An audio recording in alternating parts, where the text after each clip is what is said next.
Welcome to the Executive Coaching Podcast, where executive coach Alicia Cowan will discuss leadership topics and coaching solutions to tackle the most difficult problems that keep you from leading your team to success.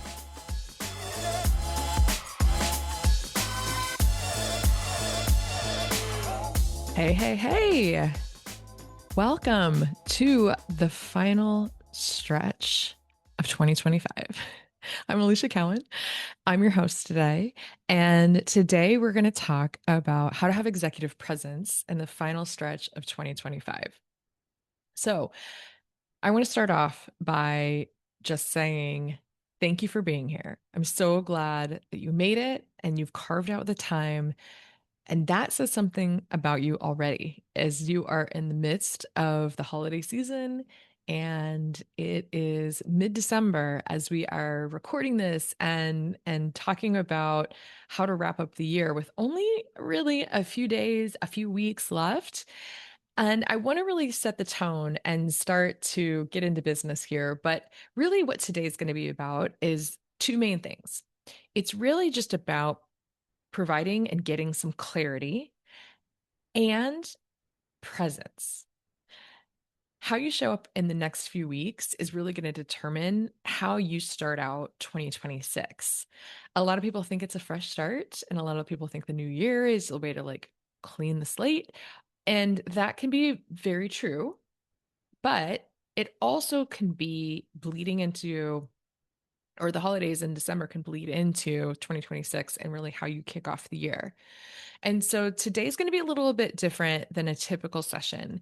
It's more about some coaching, and I want to give you an opportunity to be thinking, reflecting, and doing the work in real time. A lot of you listeners, I know, listen to me on the go. And that's how I listen and consume podcasts as well. I'm typically in my car or maybe working out or on a walk. But if you have an opportunity to listen to this in a place where you can pause, and if you're multitasking, you maybe take the time out to either do the work as you're in this or go back to it and do the work. I promise you, if you do this work this hour, or however long this recording is going to take, but this hour can shift how you lead and set up the rest of the year as well as the beginning of 2026. So that's my promise.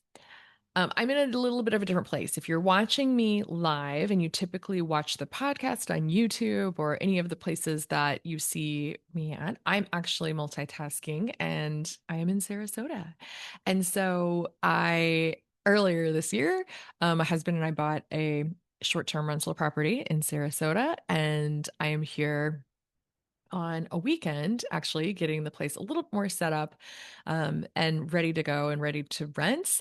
I'm also multitasking since I'm meeting a colleague of mine that is also an executive coach, and she actually was on the podcast. Her name is Maya, and we're meeting up to set up our year and think about our goals for 2026 together. So later today, we're going to be doing a hindsight on all the wins from 2025. And then we're going to be talking about goal setting and what we're going to do for 2026. So I am taking my own advice out there. I promise you that.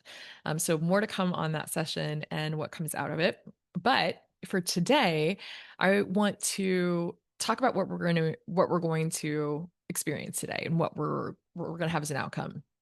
So by the end of today's meeting session, you will have a very clear definition of your executive presence. You're also going to talk about 3 behaviors that you must shift in order to finish strong. So we'll think about that together. And then I'm going to give you an opportunity to have a personal final stretch plan that you can use immediately, right away, when you walk out of this conversation. So this is the moment where in Q4, you either step into higher leadership or you shrink back. And I know you're ready to step into higher leadership because you're here and you're already ready for more. I was just with a group of women last week and we were talking about the holiday season, and everybody was a really highly accomplished leader within the room. And everybody had this little sense of burnout and overwhelm and feeling a little bit of crispiness is at the end. And we set intentions, and part of the group was really trying to be more present and intentional. And really, again, I knew I wasn't off the mark in creating this content for you because I think that is where a lot of leaders are. We come into the end of the year and there's so much going on. There is so much end of year activity that happens at work, as well as all the personal stuff, the personal pull, the holidays, and all of the shopping and all of the gift giving and all of the stuff. And sometimes it's can be a lonely and sad time of year too, because we often think of people that maybe aren't a part of those holidays or friends and family that might not be around. And it could be tough. And so I say that because I want you to know that you're not alone and that I hear and I see you. And I know it can be heavy and a lot. And sometimes, the coaching tactics and things like that feel, I don't know, a little sometimes more tactical and not as, I don't know, I'm going to say, as deep as possibly they could be. But I want you to know sometimes the little small things can really help. So I want you to know, again, I see you and I hear you. I have coached C-suite leaders, and some people leaders at major brands, high growth executives, people that, again, you can totally relate to in the sense that they have a lot going on and they have personal lives as well. And I see these patterns all the time. And so I like to share what I'm hearing and seeing with you because it does make it more relatable. I was actually recording my last podcast with a dear friend and client of mine, and we were talking about how many people had reached out after the podcast to say, appreciate you sharing your story, and it's super relatable. And again, that's what we like to do is make sure that on any content that I'm creating or sharing with you as my audience and I call you my clients as well. My clients, I make sure that we're sharing things that will help you possibly with some tactics, but also just knowing that you're not alone in the pattern that you are in and you're seeing. A lot of times when leaders get to a certain level, I think sometimes they feel like they're the only ones and it gets lonely in those positions and they just feel like they're going it alone. And I just want to reassure you that you're not. So my job is to help, if you're a high achieving executive, to stop playing small or leading from a place of burnout or overwhelm and start leading with more intention, and especially when you're under pressure. So that's what we're going to do today. So let's dive into it. So let's talk about some of the core concepts here. And I want to talk about executive presence in and of itself. And let's talk about what executive presence really is. So, our goal here, we're going to shift some beliefs about it. We're going to bust some myths that might be out there and simplify the concept. And I've said this on my podcast before. A lot of times, executive presence, when people are told you need more executive presence or you need to strengthen it or et cetera, a lot of times it can feel very ambiguous. And so I want to say this executive presence is not just about charisma. It's not about being outgoing and the loudest, biggest presence in the room. It's not about being the most like slick, polished person in the room. It's not it. Executive presence actually is clarity, it's composure, and it's confidence. And I want to clear those up because these are actually skills rather than personality traits. And that's good news. And here's why this is good news is because if you are thinking executive presence as a skill, that's something you can actually change and grow and build on. And sometimes I think when we label executive presence as a personality trait, and we feel like that's inherent. It's like either you have it or you don't. And that's just not the case with the executive presence. So if we break it down into the three pillars of executive presence, it can be as simple as this. It's how you think. So that's like your internal presence, right? It's how you speak. That's your communication presence. And it's how others experience you. That's the external presence. So we've got a little micro exercise coming up. So, as I mentioned, if you have something to write on, if you want to throw it into a note in your phone without getting distracted with other things on your phone. Here's a quick micro exercise to work on. So, if executive presence is those three things, clarity, composure, and confidence, and that breaks down in simple things, how you think, speak, and how others experience you. Then the question I have for you here is, where do you feel the strongest? So, which one of those do you feel like I do the best in? And secondly, where do you feel a little bit wobbly?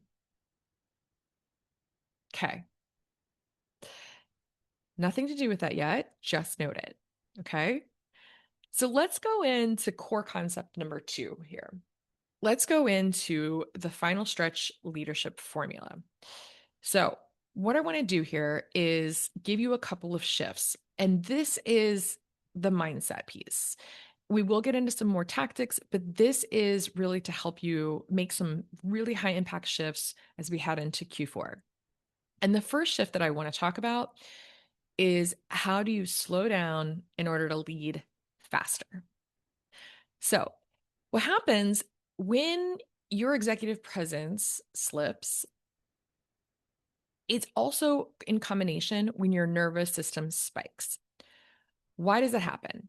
Well, when you rush, you start to lose clarity. And when you start to get that overwhelm and that anxiety and that fight or flight kicks in, it helps you definitely fight off what you think is like a major combatant or like a threat to your safety. However, if you're running off of this adrenaline, this fight or flight, and there's not really anything threatening your safety, that's when that long-term burnout can occur. It's when you're running at that like high adrenaline fight or flight and you're not slowing down. When you slow down, you gain authority. And so you have to slow down to decide what is really important and a priority right now. So here's an example of what I mean by this. I was coaching a leader recently that felt just like super frantic.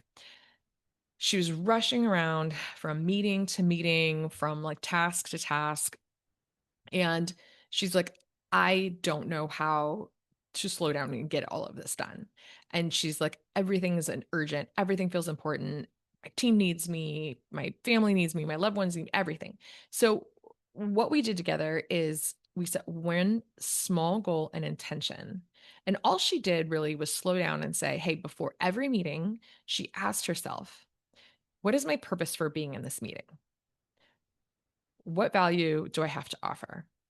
And she wrote it down on just a post-it note. This is a very low budget, low tech situation and solve. She wrote it down on a post-it. And so that, and every single meeting that she went into, she was more grounded and she had a purpose. She knew, like, why am I in this meeting? What am I supposed to be doing here? What is my reason for being in this meeting? And she was able to contribute in that way and stay present for every meeting that she attended. And what started to happen as we just took this like one small action, in some cases, she was able to start delegating meetings because she was looking ahead at her calendar. And if she wasn't needed, and they didn't need her to attend that meeting, like if she couldn't answer the question of like, what's my value or why do I need to be here? She slowly started to hand off meetings and get to a situation where she didn't have to attend every single meeting. And then every single meeting that she was in, she was able to add the value that she had predetermined. So again, at this time of year, I know it seems impossible, but the slowing down to lead faster can help you. And again, this doesn't mean that you have to slow the entire system and the entire process down. I get it, right? It doesn't necessarily mean it has to be everything, but look at your current situation. And is there anywhere you can slow down in order to lead faster? Okay. The second shift that I want to offer you: clean thoughts lead to clean conversations. So here's a thought that I want to offer you. Every ineffective conversation that we have starts with a really messy mind. So I always say this: I think a lot of times when we get to a certain level of leadership, we think we just need more tactics. But leadership is really 80, if not 100, but at least 80% thought work. And so a simple way to think about our thoughts is that our thoughts ultimately will cause our feelings. When we feel a certain way, we are going to act from that feeling, and that action is going to cause a result. So, what's really important is to be aware of our thoughts and be aware of what we're feeling, because we are going to take action typically from that space if we don't interrupt that thought and that feeling pattern. So, let me break this down and give you an example. So, again, recently I was coaching a leader, and they were really frustrated by a direct report not hitting deadlines. They kept missing milestones. The leader was super frustrated and just really didn't get what was happening. And what happened was, again, the thought that they were having was, I'm frustrated. This employee keeps missing deadlines. Frustrated is a very reasonable way to feel. However, every time she showed up to meet with the person, she was frustrated, and she was showed up in a frustrated and annoyed way. She's very annoyed. And so what would happen is she would just keep resetting these like deadlines, and they would keep missing it. And it was just like this cycle and this loop. A very simple shift we made was to dig in and to find out why. And what we needed to do was just change the thought, I'm just frustrated they're not hitting deadlines, into, I'm curious about why they aren't performing well. Why do they keep missing deadlines? And so, from that feeling of curiosity, the action that they took was to ask questions and to dig in. Okay, what's happening? What did you do? What steps did you take? What order did you take them? What, right? Like, what process did you use? And worked side by side with a person from a place of curiosity rather than frustration, and was able to figure out and get to the root cause of it. Now, the job here is not obviously not to micromanage and do all the job for this person, but the job is at times as a leader to figure out what is happening and what's going on behind the scenes. And I'm not saying that you don't need to hold people accountable. Don't miss the lesson here. What we are saying, though, is to have an effective performance conversation or any difficult conversation, you got to clean up the mind at times in order to really think about what result you're trying to get to. Okay. Okay. So that was just an example. Again, clean thoughts lead to clean conversations. Okay. All right. Shift number 3 that I want to talk about. We're going to talk about not shrinking, and we're going to talk about like moving our energy in a forward way. So, a lot of times I'll talk about not playing small.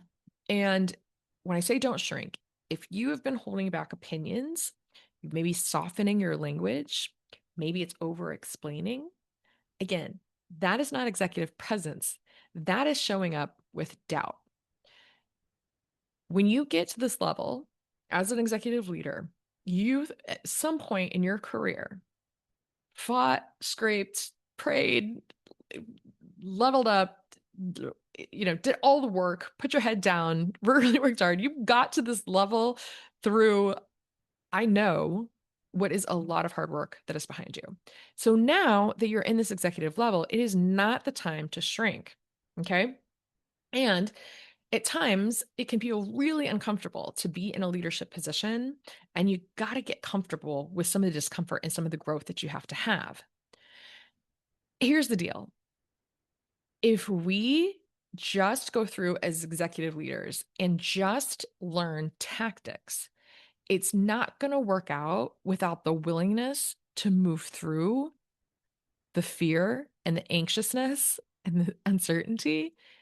You got to be able to move through it and perhaps work with courage, but fear is alongside in the passenger seat. Okay.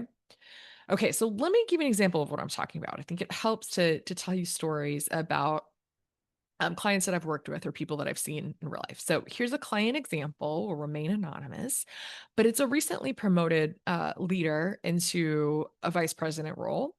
And this person, when they were promoted into this level, was immediately called upon to be speaking up on a really large scale, company-wide calls, big meetings, things like that, speaking to the board. We all know the examples, right? As an executive leader, you're called upon to do a lot of speaking and to speak on behalf of departments and teams in the company. And so when this leader got to the point where they were having to speak up, they always have this running thought, who am I to speak up? And she was holding back because, again, she got into some of these situations and just felt herself with that thought of like, who am I to speak up in this way? And she felt that like sense of anxiety and fear. And we really dug into why. We dug into why are you afraid to speak up on these calls? Is anyone being right mean, rude, intimidating, hurtful on these calls? No, not whatsoever. In fact, she had been promoted. People believed in her. She was well liked. What we dug into why was we found out there was like years of past false beliefs, things that were not true and definitely not serving her in this new VP role.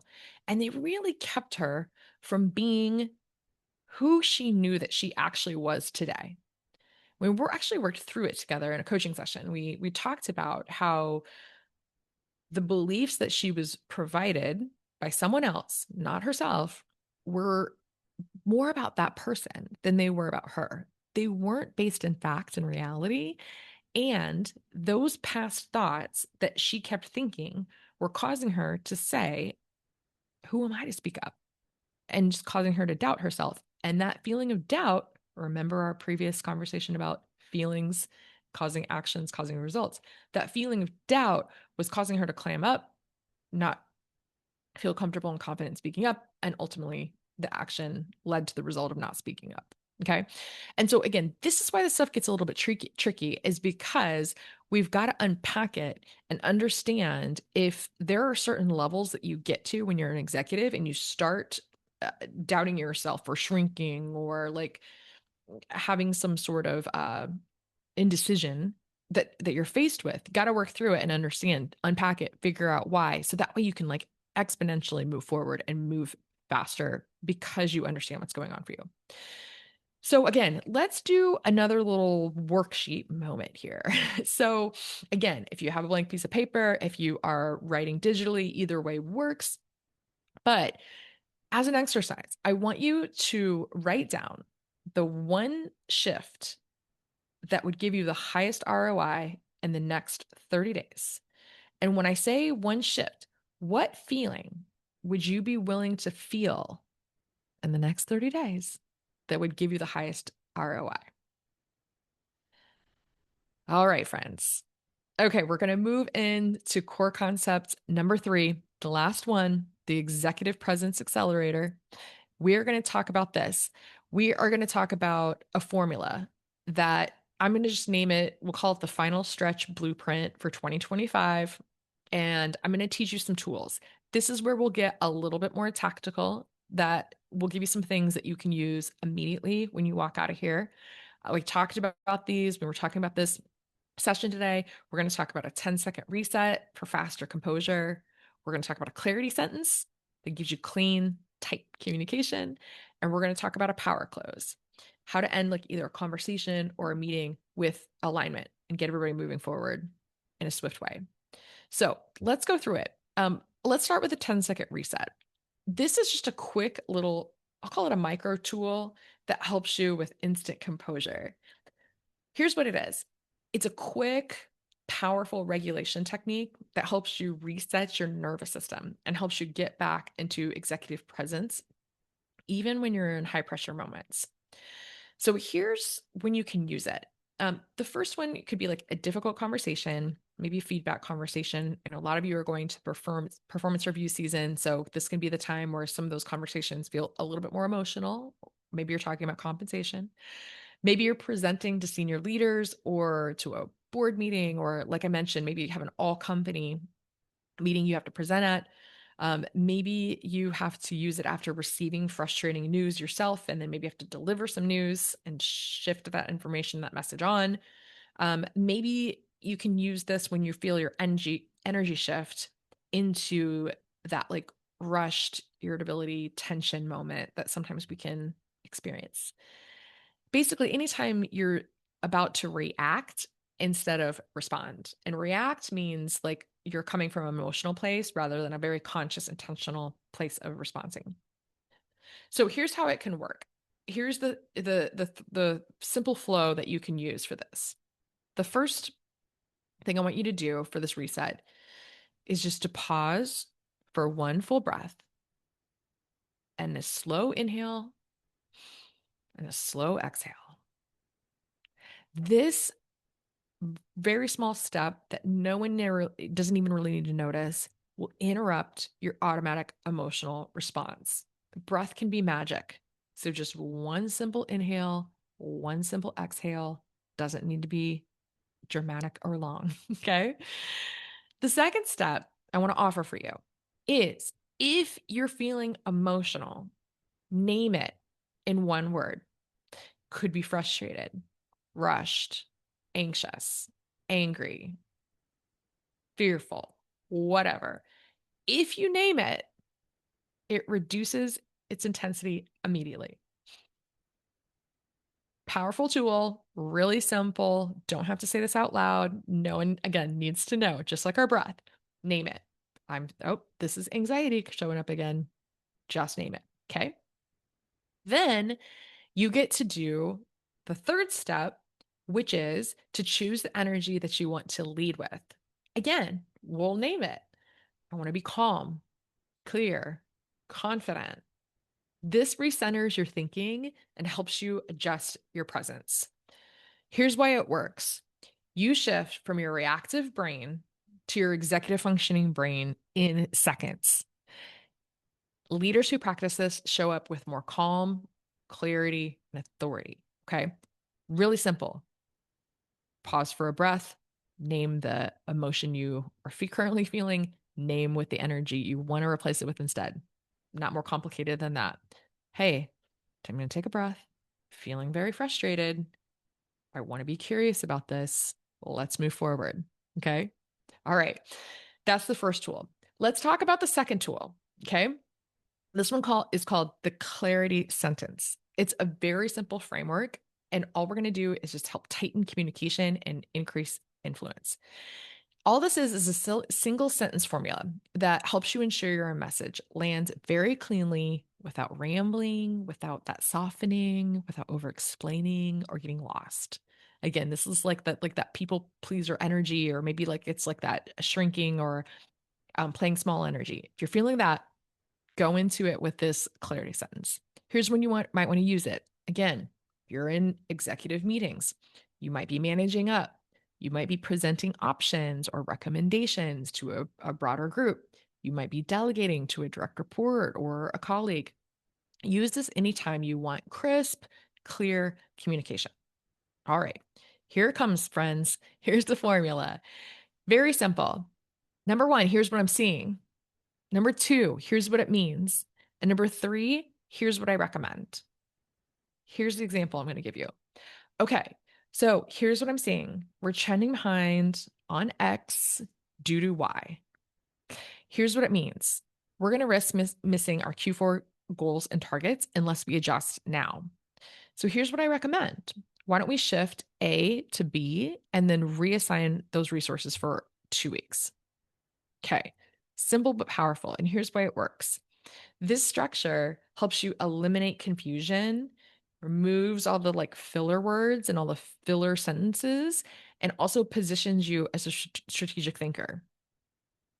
It also builds trust because people know exactly what you're saying and exactly what you want them to do. Okay? Keep it simple. Here's what I'm seeing. Here's what it means. Here's what I recommend. What are your thoughts? All right, let's move on. Tool number 3, the power close. What you want to do with this one, we're going to end conversations with alignment, authority, and our next steps. All right. This is a leadership habit. It ensures meetings and our conversations end with clarity instead of ambiguity. You know, that's one of the most biggest silent killers of executive presence is when we all get off of a meeting and everybody's like, what just happened? What are we supposed to do? Who's supposed to do what? I don't even know what we're talking about. And everybody gets off confused, right? And then there's that like meeting after the meeting that happens and everybody goes and tries to figure it out. So we don't want that, especially this time of year. So here's when you want to use this.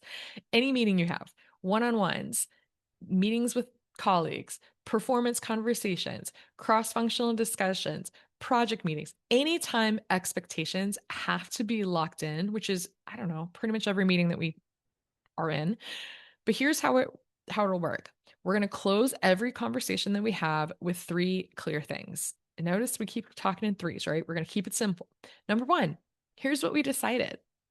Two, here's what's going to happen next. And three, here's who's going to do it. Okay. I always say, keep it simple. It's like, who does what by when? Simple.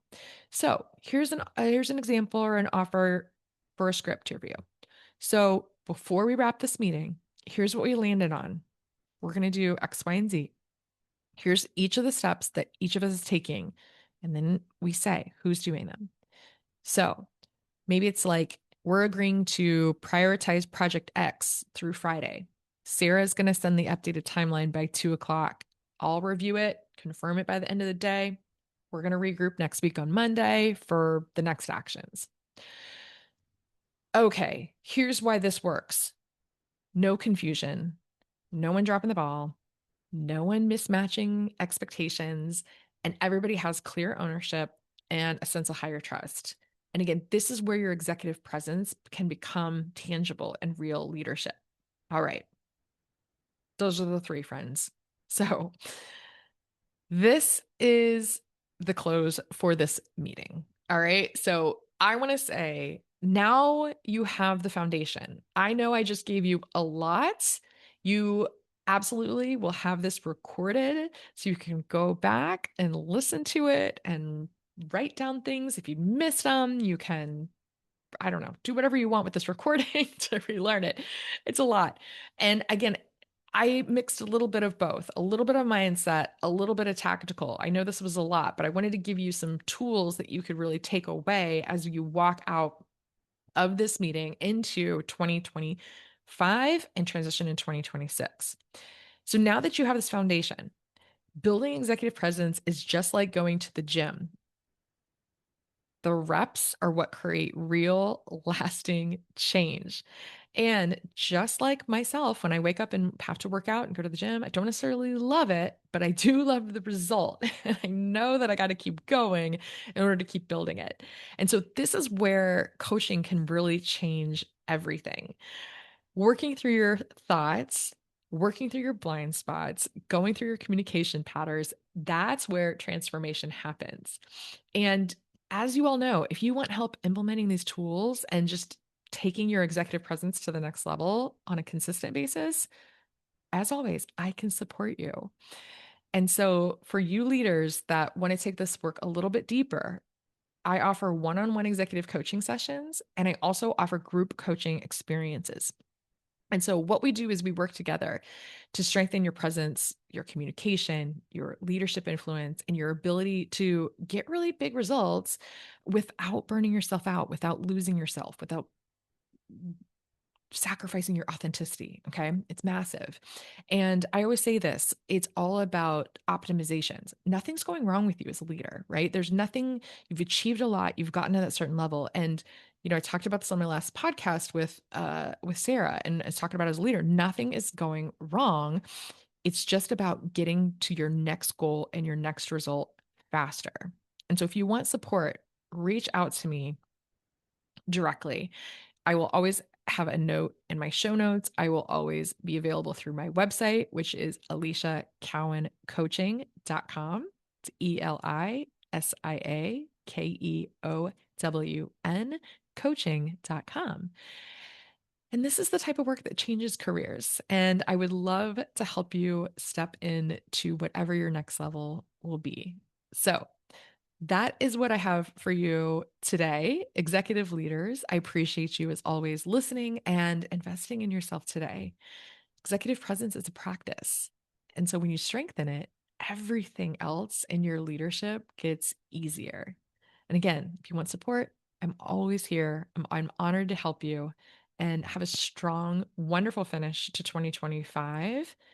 Your next level is waiting. I will see you in 2026. Talk to you soon, friends. Bye.